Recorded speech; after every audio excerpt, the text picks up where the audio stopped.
বন্ধুদেরকে জানালাম ছোট বড়োর ভালোবাসা, বড়োদের প্রণাম। আর আমি আজকে কাজে এসেছি, অনেক দিন ঘরে ছিলাম, কাজে আসি না, শরীর ভালো ছিল না বলে কাজে আসি না।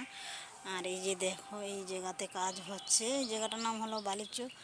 আর এই যে দেখো বাঁশের সিঁড়িতে করে নিয়ে আমাকে সব কিছু নিয়ে উঠতে হচ্ছে, ইট বালি টঞ্চিপ যা আছে সব নিয়ে উঠতে হচ্ছে। আর একতলাতে কাজ হচ্ছে, বাঁশের সিঁড়িতে সব কিছু বইতে হচ্ছে।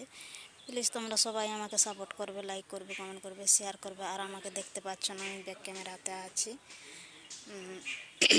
পরের ভিডিওতে তোমরা দেখে নেবে। আমার এখন 1টা বেজে গিয়েছে।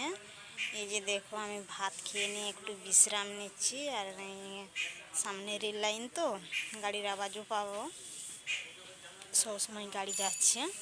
ভাত খেয়ে নিয়ে এই যে বসে আছি, বলি একটা ব্লগ বানিয়ে নে, ব্লগ না বানালে হবে না, কাজে তো এসেছি আর ভিডিও দিতে সেরকম আর পারবো না, এই জন্য একটা ব্লগ বানিয়ে নিচ্ছি। তোমরা প্লিজ আমার পাশে থাকবে, লাইক করবে, কমেন্ট করবে, শেয়ার করবে। Tata, bye bye.